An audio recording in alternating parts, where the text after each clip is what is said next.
ଚାଲିଛି ନୌବାଣିଜ୍ୟ ପରମ୍ପରାର ଗାଥା ବହନ କରୁଥିବା ବୃହତ୍ ବାଣିଜ୍ୟିକ ମହାକୁମ୍ଭ ବାଲିଯାତ୍ରା। ମୁଖ୍ୟମନ୍ତ୍ରୀ ମୋହନ ଚରଣ ମାଝୀ ଓ ଉପମୁଖ୍ୟମନ୍ତ୍ରୀ ପ୍ରଭାତୀ ପରିଡ଼ା ଏହି ଐତିହାସିକ ଉତ୍ସବକୁ ଉଦ୍ଘାଟନ କରିଥିଲେ। ଉଦ୍ଘାଟନ ଅବସରରେ ସେ ବଡ଼ ଘୋଷଣା କରିଛନ୍ତି। ସମ୍ବଲପୁର ଓ କଟକରେ ହେବ ସୁଦୃଶ୍ୟ ମହାନଦୀ ରିଭରଫ୍ରଣ୍ଟ। ଦୁଇଟି ପ୍ରକଳ୍ପ ପାଇଁ 200 କୋଟି ମଞ୍ଜୁର କରିଛନ୍ତି ମୁଖ୍ୟମନ୍ତ୍ରୀ। ସେହିପରି ଭୁବନେଶ୍ୱର ମେଟ୍ରୋ ରେଳ ସମ୍ପ୍ରସାରିତ ହେବ। ଦ୍ୱିତୀୟ ପର୍ଯ୍ୟାୟରେ କଟକ ସହର ଭିତରକୁ ସମ୍ପ୍ରସାରିତ ହେବ ମେଟ୍ରୋ ରେଳ।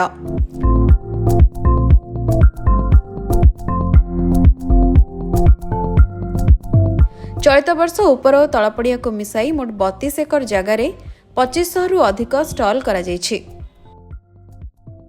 ବାଲିଯାତ୍ରାକୁ ଭବ୍ୟ ଆକର୍ଷଣୀୟ କରିବା ସହ ଅନ୍ତର୍ଜାତୀୟ ସ୍ତରରେ ପହଞ୍ଚିବା ପାଇଁ 13ଟି ଦେଶର ରାଷ୍ଟ୍ରଦୂତଙ୍କୁ ଅତିଥି କରାଯାଇଥିବା ବେଳେ 8ଟି ଦେଶର କଳାକାରମାନେ ସାଂସ୍କୃତିକ କାର୍ଯ୍ୟକ୍ରମ ପରିବେଷଣ କରିଛନ୍ତି।